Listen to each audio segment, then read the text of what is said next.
Welcome to my Wellness Spring podcast, where we uncover transformative journeys that inspire and uplift. In this episode, meet Martin Royds, an inspirational fifth-generation beef cattle farmer. Martin's story is one of resilience and innovation. After facing personal health challenges from chemical use on his farm, he shifted to natural sequence farming and regenerative practices. Through initiatives like Tombara, he's championing changing attitudes towards sustainable agriculture, doubling productivity, and even achieving water resilience during droughts. Get ready to be inspired as we explore Martin's journey, his passion for combating climate change, and his commitment to building a better future for agriculture and our planet.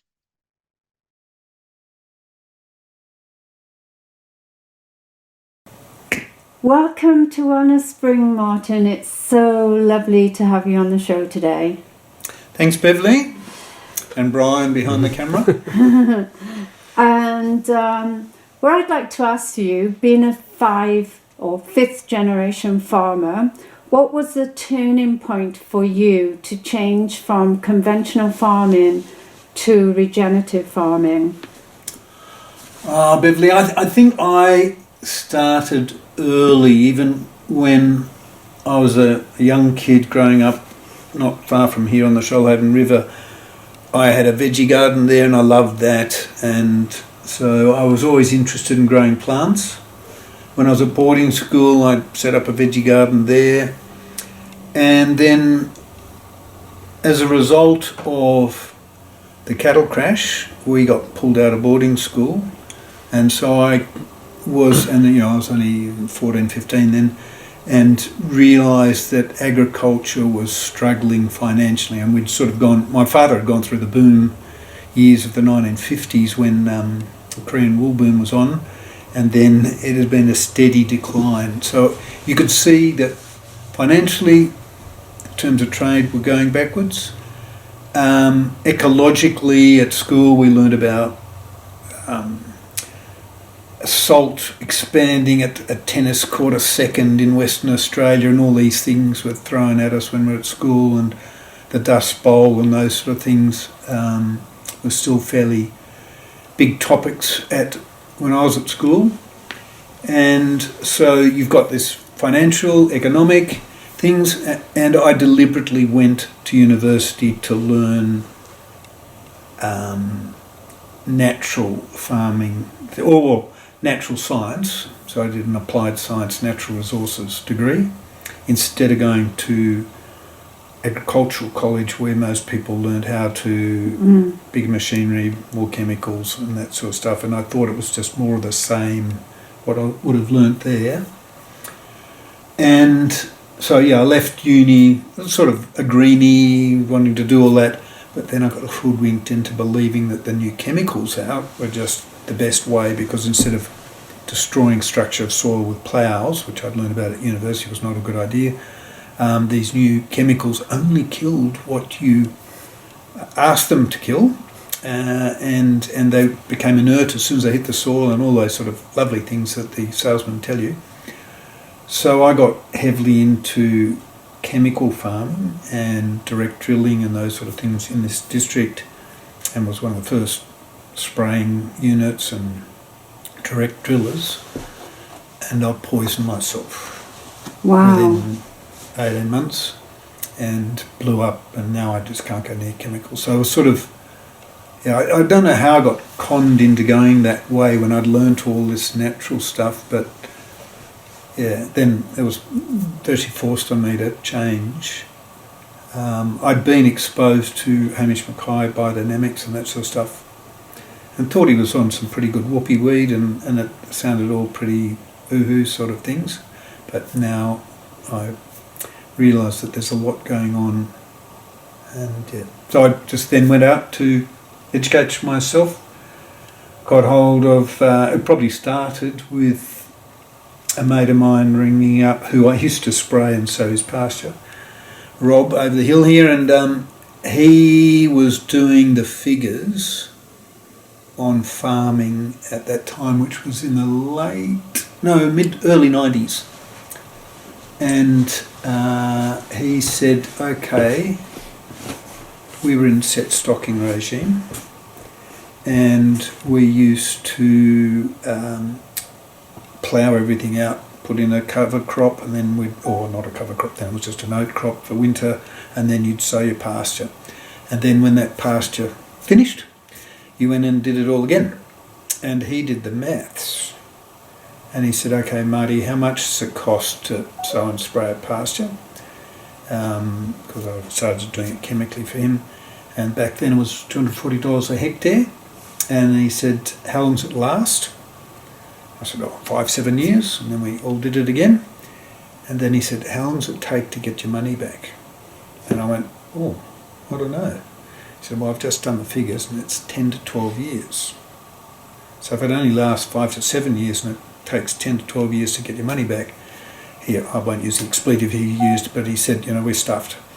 And he was running a big operation here, 10,000 acres, between Braidwood and Canberra, and he said, I can't see a way out of this. And that week, Alan Savory's partner, Stan Parson, was talking in Goulburn on holistic management. And so I said, Rob, let's go and listen to this guy. And we came out there, Rob punched the air and went, wow, here's the solution.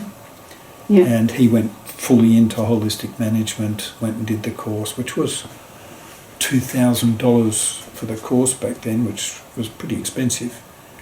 I didn't think I could afford that, so I didn't do it. And I just hung around Rob and picked it up. But I'd actually started using a big mob of sheep already to control weeds, because in 1990 that bull market crashed and I'd just bought a lot of sheep. And I didn't want to lose the money that I'd put into them, so I held them and used them as a weed control. Well, that's great. So I was on that track. Yeah, so traditionally your father was a conventional farmer, so would he have used chemicals? Or? He started off, he actually wanted to be a scientist also, and he grew up towards the end of the Second World War. He joined the army but was too young to go off, and he was in the local support network.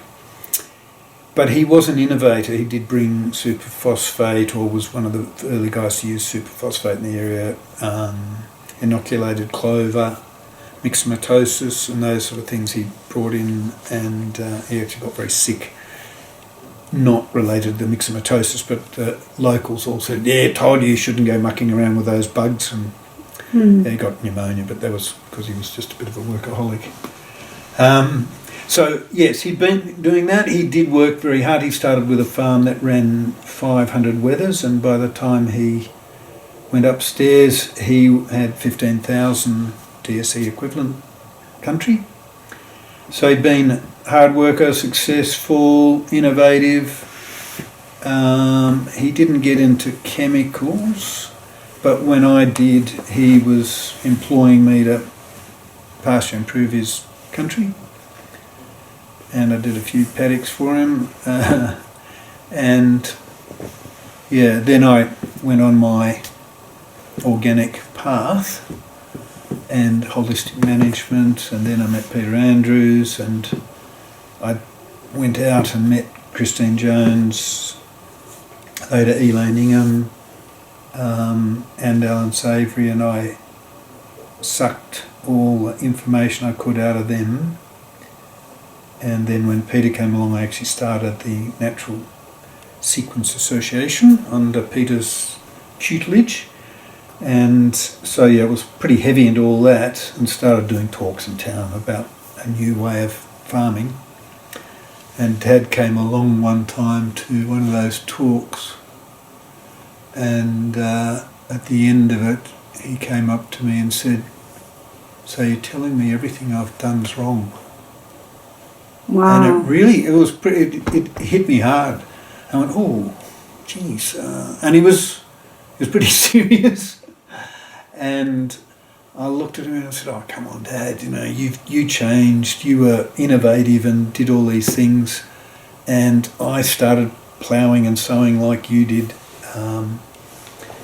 and realised that it blew away, washed away, and was not economically viable, and we had to change. And here's, the next bit of knowledge."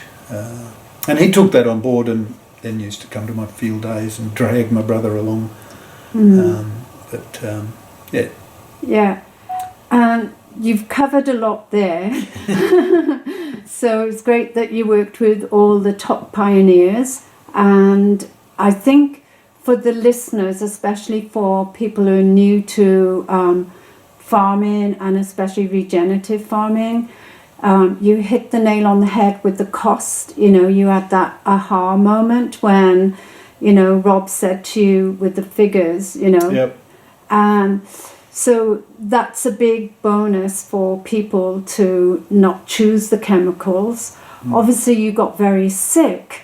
And how did that present? I literally got poisoned one day. I was out I bought some country about 80 k's from here, and I was out there spraying, and I got home and I'd blown up like the Michelin Man. I just was all puffed up. I remember walking up the courtyard at home, and this woofer there came out and she said, "Oh, can I help you?" And I went, "It's Martin." And she couldn't recognise me. Wow. And she went, "Oh my God, what have you done?" And I think I've poisoned myself. But I'd literally been told by the chemical reps that glyphosate, when it hits the soil, became inert. So I used to, if I got it spilt on me, I'd pick up some dirt and rub that into my hands, and that neutralised it. Not. And, yeah. So yeah, and now I can't even go near a chemical truck. I can smell it. I went to my friend's place the other day, and I went past his RTV, and I start getting a rash. And wow, yeah. It's amazing. Well, I'm glad you're still alive to tell the tale. So am I. And so how long did that process take? And did you face any challenges legally or otherwise while you're changing over? For me, it was a sort of a 2 steps forward, 1 step back process, because it was so new then, the whole concept. All of them, Alan Savory, Peter, Christine Jones had been thrown out of her university, Elaine Ingham was thrown out of her university. So you've got all these people that the authorities didn't want to accept what they were saying. And so, you've got your cautious hat on, and I was borrowing money to buy these farms, so I was heavily in debt. And you couldn't just flip because you had to pay the mortgage and things like that. Or I thought I couldn't. So for me, it probably took 10, 15 years. Peter would say I'm still slowly turning over, because he claims that a lot of the education I got at university was siloed, and it's a hard process to get out of that into the holistic thinking. What I have seen, for your listeners, is people who've come along, like my elder sister, who went off for 20 years as an artist and then came back as my father was passing away and took over the family farms. She flipped those farms in 3 years by just saying, right, what do I need to do? Who do I need to talk to? She went and did a holistic management course. She hung around Peter. She did some, I think she did some Elaine Ingham courses on soil biology and that. and absolutely flipped the farms from they were covered in weeds, they were not making money, to the weeds disappeared, and she started making a profit again. So if you could turn back the clocks, what would you do differently, if anything? Oh, I'd do it a lot quicker and earlier, yes. So it's a classic story. You know, you always wished you planted a tree 30 years ago, but you've still got to plant it today if you want to enjoy it in another 30 years. So, I wish I planted more trees. Ideally, I mean, now when I buy new country, I go in and the first process is to put the contours in, slow the water down, stop the erosion, those sort of things, and then look at building biodiversity. And it's amazing how you can flip country. You know, when we've taken 200 years to stuff it up, if you can turn it back again in 3 years, it's really extremely quick. That's brilliant news, you know, for anybody starting out or anybody thinking of changing over. But obviously, I'm sure the concerns would be, how can they make money for the existing farmers while they're changing over? Yeah. I used to spend $10,000 a year fertilising. To put my natural sequence farming process in costs $12,000, so nearly 1 year's fertiliser budget, and that flipped the place from being a drain of fertility and water to holding the water and rehydrating the land. So in one process, and we built those for, we put in 12 weirs down at the big erosion gully, which runs from virtually one end of Chillamatong to the other, 2 kilometres. That transformed the farm from, as I said, a drain to a hydrated land, and then you go into a dry period and you've got feed when people haven't. You can get your money back pretty damn quickly. I haven't put any fertiliser on now for over 20 years, and so I've saved $200,000 in fertiliser fees. How long did it take you to make those weirs and contours? The first lot, the biggest change is changing your understanding of how the landscape works. So that probably took 10 years to change the brain. And then, I met Peter in 2005, and we did the structures in early 7. So it was a bit over a year after I met Peter that we went just boom. And that literally only took, I think it was 5 weeks to go from one end of the farm to the other and put all the weirs in. Yeah. You know, then the next, 18 years, I've put a lot of contours in, and, you know, I'm always playing in the mud and putting more in. But those initial ones were what changed it. And then the exciting thing is, Beverly, that you go out each morning. Now, when I was a chemical farmer, you went out every morning and thought, what have I got to kill? What's attacking me? There's a fire or a flood or a famine or, the financials. There was always something that you were fighting as a farmer. And you mentioned earlier the farmers, too many farmers who are committing suicide. And that, to me, is because they're fighting this battle every day. And a lot of the time they're fighting a losing battle.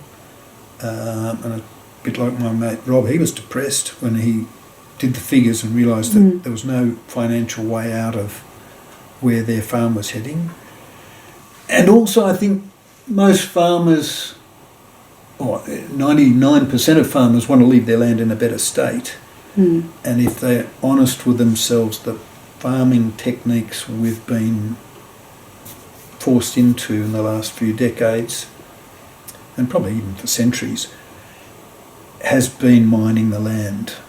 And so your gut's telling you it's not sustainable.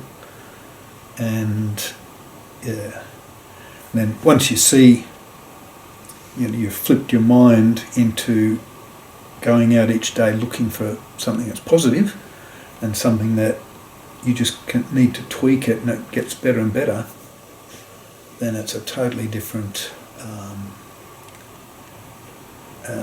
physical thing for you, mentally and physically. Yeah, that's wonderful news. And you've mentioned Peter a few times. So Peter Andrews, you said you learnt the natural sequence farming from. And I know when we visited you before, we seen the beautiful chain of ponds, and you said you named one of them Peter's Ponds. Mm-hmm. Can you explain about Peter's work and how the water, you did hint on it, how put in the contours that they hold the water, so if there is a fire or drought, the water can resurface and bring up the nutrients. Like how important are those benefits, and are there any other benefits? Oh, they're extremely important, and it's you are literally flipping it from a negative feedback loop. So this farm had a series of boggy meadows that went down the 2 kilometres of the farm, and what I've learnt from Peter is his observation of how the Australian landscape functioned. And so he quite blatantly says that if Australia had not developed this process, it would have eroded into the sea. We're one of the oldest continents on the planet, and the erosion's happening all the time, and without a process of slowing that water down, holding fertility, we would have ended up in the bottom of the ocean. So the process is that plants slow down the water and create on a contour a meadow that then holds more and more material behind it, and so you end up with these boggy meadows perched. I've seen them perched very high up in mountains, and because the material gets held on that contour, and we see it if you've mown your lawn and then you get a big rain event, you see those little contours of grass that get caught on the slope of your lawn. It's the same process, but in Australia it's often on the Murray-Darling scale, where it could be hundreds of kilometres across some of these weirs. And the early explorers saw these, where they rode in to try and find the inland lakes and seas of Australia, and they found these marshlands that went for 100 miles, and they stood on their horse back and couldn't see over the reeds. So that process of the water plants holding the fertility back created the boggy meadows. And so if you imagine Gillimatong had at least 4 or 5 of these going down, where black soil slowly built up in those boggy meadows and was held there in a dry time. Again, early explorers went into areas where they said it hadn't rained for 6 months. I don't know how they found that out, but that's what they wrote. And they said the grass was still green. So these boggy meadows have got, on here they might be only 4 or 5 metres deep, but they're 5 metres deep, 50% water. And so the grasses growing there have got a huge sponge of water to keep sucking out of in a dry time. When the early explorers came here, or the people came and took over this land, and my ancestors were very early here in Braidwood, they came in 1840, those boggy meadows were hard to plough and sow for wheat, which they grew here, because they were just too wet and boggy. So they put a drain in them, and those drains took off. And when I came here, they were up to 4 metres deep. So you've then got this boggy meadow that was full of water and fertility. It's got a 4 metre deep drain in it that sucks the water out of the boggy meadow, and if it rains, it runs into that drain and out, and so you're leaching your fertility off the surface and in that soil profile. And I really didn't understand that till I met Peter and went into it in depth, that those boggy meadows, which I've got here, were my least productive paddocks on the farm, even though they were this beautiful black soil, but they'd been leached so much they'd turned into a hard dead rock, and nothing grew there. Cocky's bootlace, which is a grass that looks like the old leather Cocky's bootlace, so not very palatable, and Powatussick, was really dead stuff. And yes, that's what was happening. Those are drained and taken fertility away. When we came in, Peter showed me how to block them back up again. Initially he was saying put rocks in there and create a leaky weir.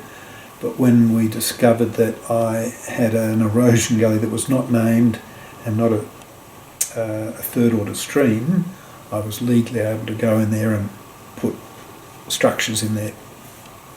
As I said, for $12,000 to send a D8 down the erosion gully, and we just filled the entire erosion gully in with a series of weirs, and that just flipped it from a drain to a hydrating process. Wow. And I know you mentioned when we were here the last time you had a field full of tussocks. Is that the field you're talking about? Because you said it was slowly disappearing. Yeah. Well, that at the head of the farm, that was so rough with tussocks you couldn't ride a motorbike across the paddock. They were sitting on big black mounds that, because it was boggy, the cattle had pushed these tussocks up, and they were sitting half a metre off the ground. And then there were other paddocks lower down that were pure Powatussick. And my grandparents told me when I came in, they said, listen, we've ploughed that, we've tried everything, and they keep coming back. Don't just ignore those paddocks and focus on the hills. But I've turned those around. That's initially I used the big mob of sheep to graze them down, and then rested and chewed it down. And I thought I was doing a great job until then I realised I was actually flogging it harder because I left them in there too long, and it compacted it all. But that's things you learn as you go along. Yeah. We turned it from tussock to now it's a good pasture. Tree. That's good.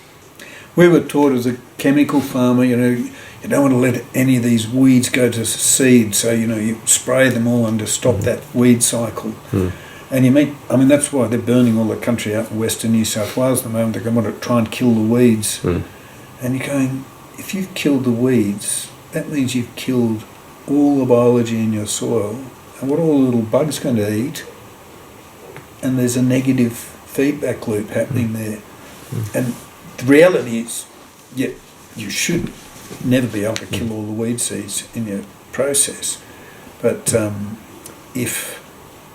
I think I had a minister, sort of advisor from Agriculture New South Wales, and we were having these discussions for about 5 years, and she still didn't get what I was on about until she came out here one time, and I said, I've just rotary hoed a patch up through that pasture there, and look what's come up.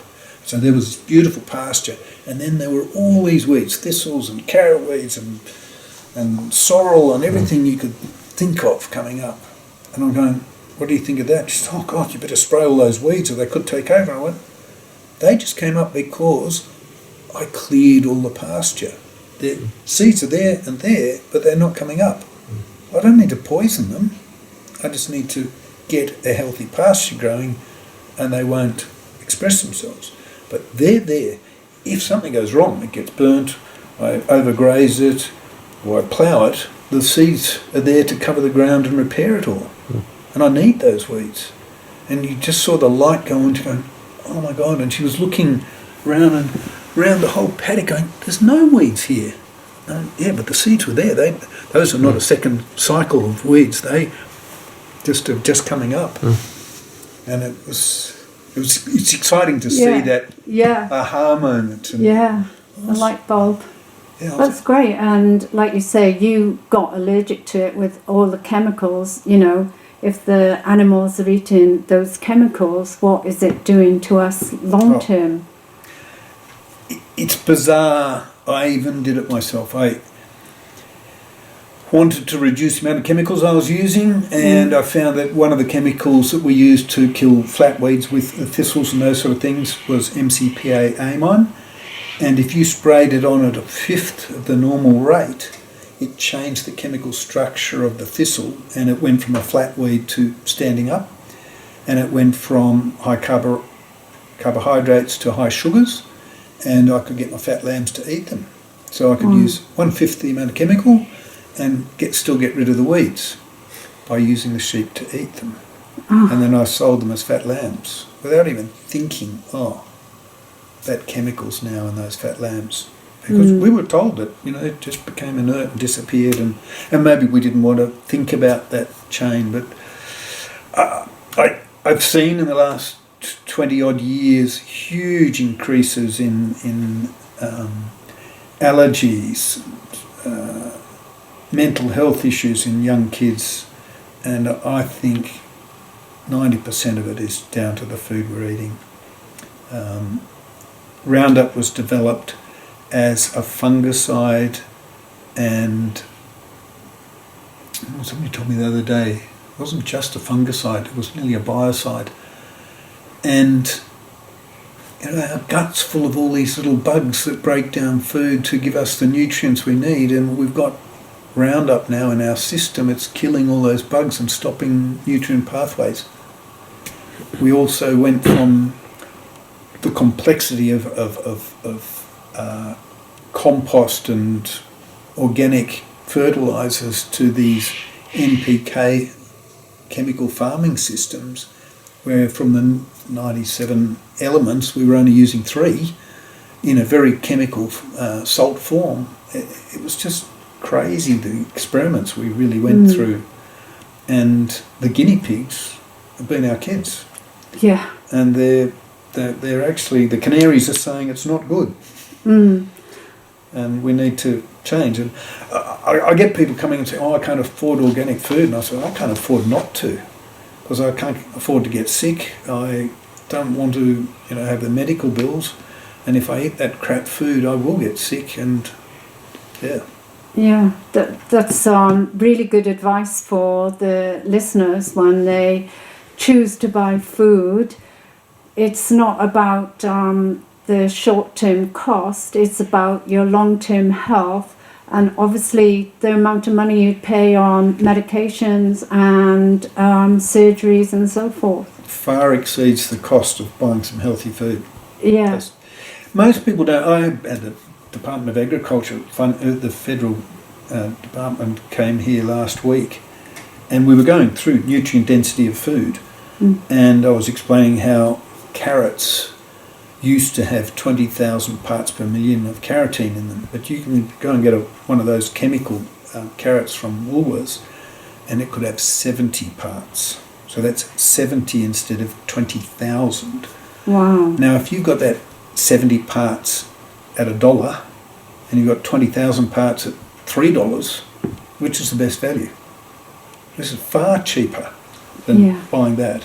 And not only that, that's all in salts. And I've had somebody here left some Woolworths carrots here, and I went away for a couple of weeks and came back, and I had my organic ones in there, and I got them out, and you could bend them into a bracelet, and and I started eating it, and I went, it still tastes pretty good.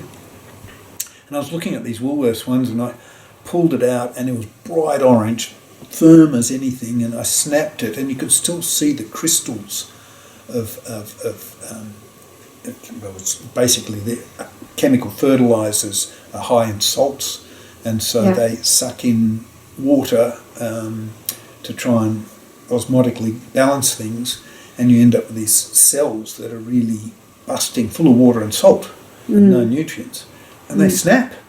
Wow. But I smelt it, and I could smell the chemicals, and I didn't even want to put these carrots in my compost heap. I actually drove down the road throwing them out the window. But you're thinking, oh my God, these things are poison. Yeah. And they look like that. Likewise, if you get a lettuce and you find in the stem there's a hollow bit, plants shouldn't have hollow bits in the middle. It's because these cells have taken on so much salt, they've got to take in water to balance it, and they've expanded out and left air pockets in there, and you see broccoli, lettuce, celery with these air pockets in there, and it's artificially fertilised, and they're not good for you, not good for the plant. Yeah, exactly. Yeah, that's terrifying just to think about it. Just to quickly go back to water, because I believe that farmers are only allowed a certain amount of water on their land. So how do you manage that? Because I know you've got quite a few. Yeah. Just between you and me.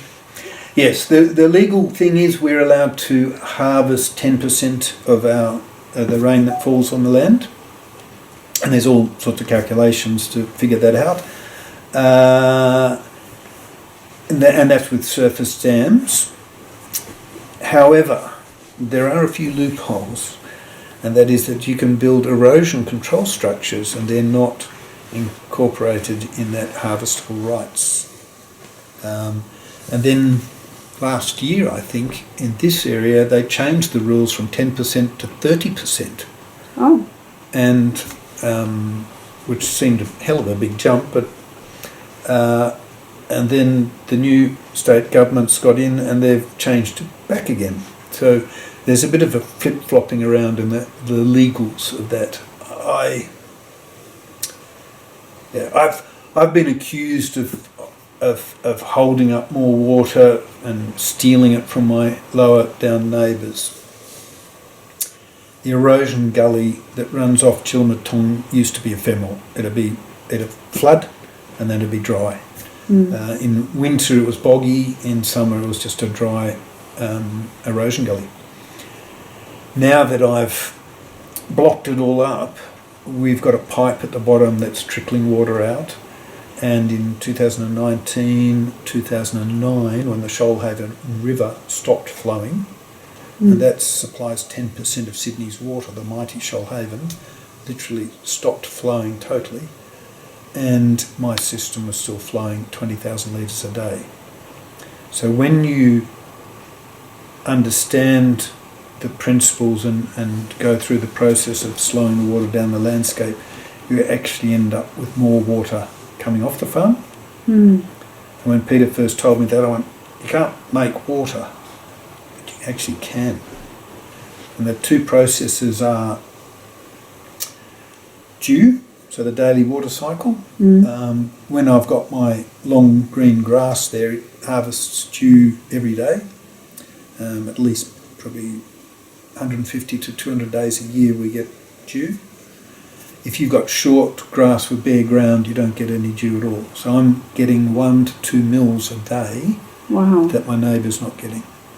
And then also you're protecting your soil with the grass we have there and the mulch we want to have on the soil.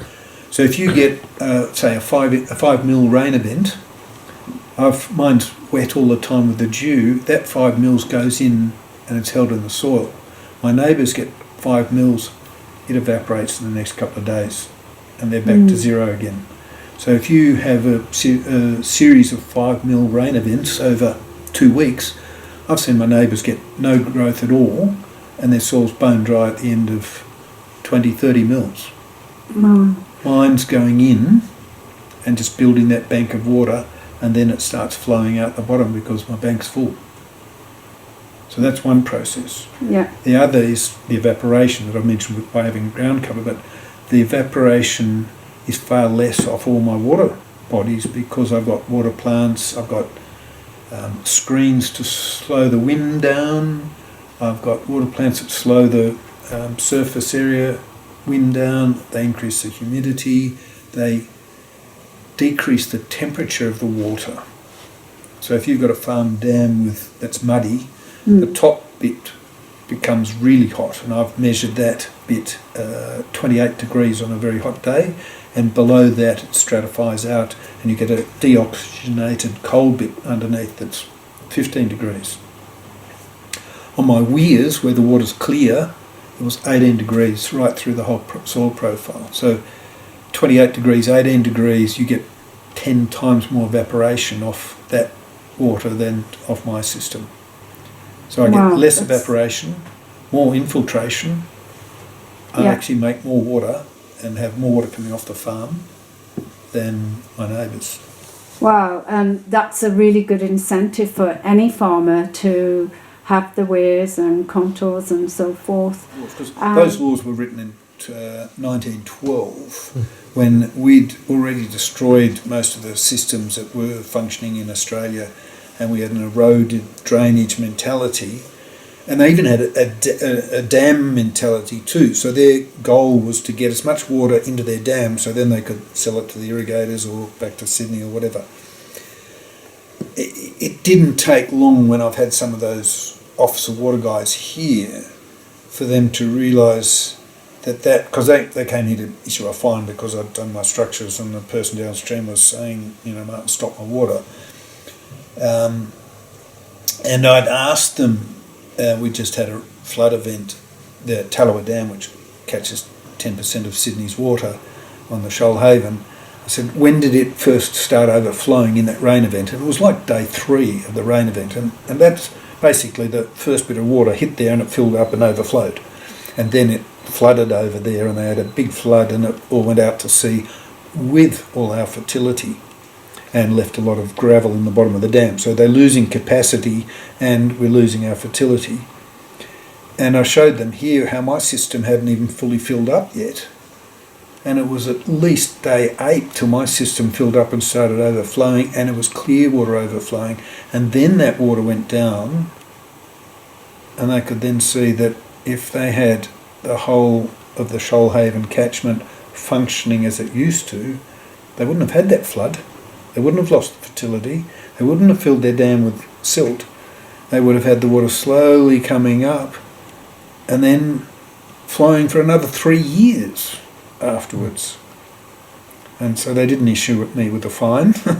They went down. Well, actually, I had a head of flood mitigation for the World Bank go and try and talk to this neighbour, and he came back and he said, you're never going to convince him. He's set on his ways that you're stealing his water. But unfortunately that guy passed away, and the new people in the next drought we had, they were in the pub and everybody's going, oh, our dams are all dry, the Shoalhaven's dry, the Mongala River stopped flowing, and they went, oh, our creek's still flowing. I went, oh, who's upstream of you? And they said, oh, Martin. There must be something happening up there. But yeah, their creek kept flowing right through the drought. So now they realise that I'm not stealing their water, I'm actually Giving them water. giving them water, yeah. And it does sound counterintuitive. You think if you've got all these structures there that you're going to be taking water. If they're well designed, then you should end up with more water. More big dams is not a good idea because they are evaporation dishes. And Yeah. climate change is a buzz at the moment, and you hinted on, when the lands are tilled and dirt, the heat rises, and your neighbouring farmer, he's not able to retain the water. So there's billions of farms around the world, and if they're all tilling the land, then of course this is going to affect climate change. Yeah, and we've been doing it for at least 5,000 years. The Romans 2,000 years ago turned all the top of Africa, their wheat bowl of Tunisia and all that northern parts of Africa into the Sahara Desert. Yeah. It was really productive country 2,000 years ago. 4,000 years ago, the Nile was really productive, way out into what's now desert. And man has done a lot of damage. We want to get as much off the land and pay as little for it as we can, and that has resulted through those practices in farmers being the peasant that was just relied on to feed the city. Yeah. And we exhausted the land. The Chinese have it in their mythology from thousands of years ago that if you clear the land you will exhaust the fertile bits down the bottom, and there needs to be a balance between the plants, the animals and everything. Yeah. So in summary, if there's someone new to farming, what would be your top 3 tips to them? Probably not talk to an old farmer like me who's still stuck in the old ways. No, I'd say the best is to open your mind to how to read the landscape and to set up positive feedback loops and set your goals. Mine's to not only have an environmentally functioning landscape with biodiversity in the plants, the soil, and that, but also biodiversity in my enterprises coming off, and to make it look beautiful. Why not? It's not that much more difficult to plan waterways, plantings, and that to make it look pretty as well. And it definitely makes you feel much better, even in a drought, to go around the farm and have water there when nobody else does, to have plants surviving when it's getting bleak and dry and windy. And even after fires, I had plants coming back within a few short weeks with no rain. And you've mentioned biodiversity a few times. What is biodiversity and what do you implement on your land for biodiversity? When I was a chemical farmer, we used to kill everything and plant 3 grasses and 2 clovers. We had a biodiversity of 5 plants. If the season wasn't perfect for those 5 plants, you ended up with nothing. And now I've got 80 different plants growing on in my pastures that I know of. Even in my waterways, they used to be muddy evaporation dishes. We've now counted 8 or 9 different water plants in there. So that's the biodiversity, biologically diverse plants in the system. So if I'm improving a pasture now, if say I bought some new country and it's a bit of a monoculture or there's some weeds in there, I might chew it down quick. No, actually what I do is I throw seed out first onto the dead grass or dry grass and then chew it down. So then you've got seed-soil contact and then hope it rains the next day and I'll get biodiversity coming up. So we'll throw out 20 different species of seeds and you'll get things coming up. What Christine Jones and Elaine Ingham and Nicole Masters have taught me is under the soil, all those different forms of roots are putting fertility down in there. I did learn at university that plants leaked 30% of what they made into the soil. We were taught that they leaked it as though they didn't know how to hold the nutrients in their root system over the millions of years they've been developing. And it just leaked out. Now we know they gave or give to the soil to feed the microbes to bring in nutrients that they need. And that's promoting more and more biodiversity under the soil, that we've got billions of little critters in there doing everything for us. We've now got nitrogen-fixing bacteria, free-living phosphorus-fixing bacteria in the soil. We don't need to add phosphorus, nitrogen and all these artificial fertilisers. It's there. And you keep talking about hope and goals. What is your wellness spring? What is your wellness go-to? My wellness go-to, eating healthy foods and being involved in growing healthy things is what makes my soul sing. Being around people that are positive and excited about all this just is a great joy. I see my role in life in meeting these people and converting, because a lot of them are either just scientists that in the past have not had access to land, and so getting their information and making it into a working model that works for me, and so people can come to Jillamatong and see that, yep, natural sequence farming works. Biological inputs, stimulants and things like that work. and holistic management and grazing management works. And so that's part of the thing. And consequently, groups like Source for Life, I've let them come in and look at my books, and they've done the accounting, the forensic accounting of is it economic, and there's a 54-page report in the Source for Life website on Jillamatong. I've done benchmarking groups with other accounting firms, and it pays.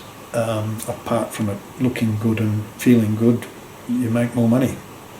Why wouldn't you want to do it? Exactly. So that's wonderful. Thank you so much for giving up your precious time. My pleasure.